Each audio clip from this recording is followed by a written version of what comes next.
До сега вештачката интелигенција во оваа председателска кампања беше најизразена на прелиминарните избори во Нью Хемпшир, каде што илјадници гласачи добија повик од глас кој звучеше како Џо Бајден да им каже да не гласаат.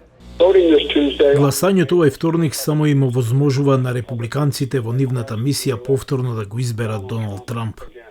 Лажниот глас го направил магионичарот од Луизијана, Пол Карпентер, за $150. If anybody's looking for some kind of Ако некој бара некаков знак, не лажен, туку како проблем дека нешто лошо се случил, јас сум тоа. Американскиот сенатор Ричард Блументел вели дека нема време да се чека друго предупредување. Disinformation and deepfakes are about to descend. Дезинформациите и дипфейк вестите ќе се појават во американската јавност, ќе дојдат во форма на политички реклами и други форми на дезинформации кои се овозможени со вештачка интелигенција. Постои јасна опасност за нашата демократија. На сослушување во Сенатот за употребата на вештачката интелигенција на овие избори, сенаторот Џош Хейли рече дека е време да се реагира. The dangers of this technology without guardrails. Опасностите од оваа технологија без заштита и без безбедносни карактеристики стануваат страшно очигледни. И мислам дека прашањето сега е дали ќе треба да гледаме како се развива некоја катастрофа.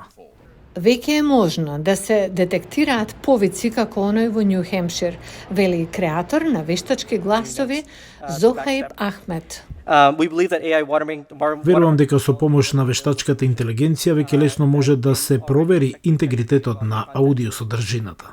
Со примената на таа технологија, она што недостасува е регулација, вели предприемачот за откривање дипфейк информации Бен Колман.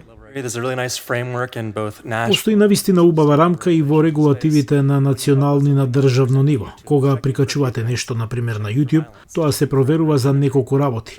Се проверува дали има насилство, се проверува дали има малолетни слики, се проверува дали ја прикачувате најновата песна на Дрейк. Тоа е поради прописите.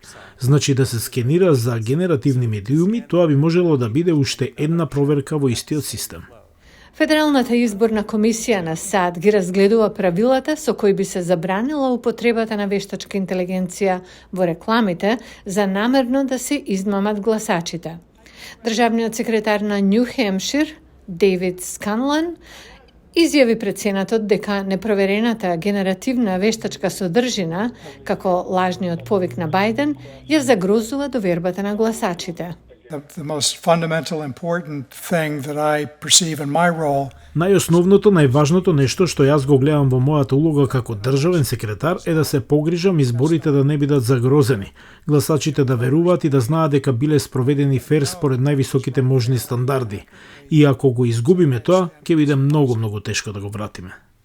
Во Нью Хемпшир, законодавците работат на тоа да бараат политичко рекламирање во рок од 90 дена од изборите, да открие дали аудио, фотографии или видеоцитати биле манипулирани или генерирани со технологијата на вештачката интелигенција и дали покажуваат говор или однесување што не се случило.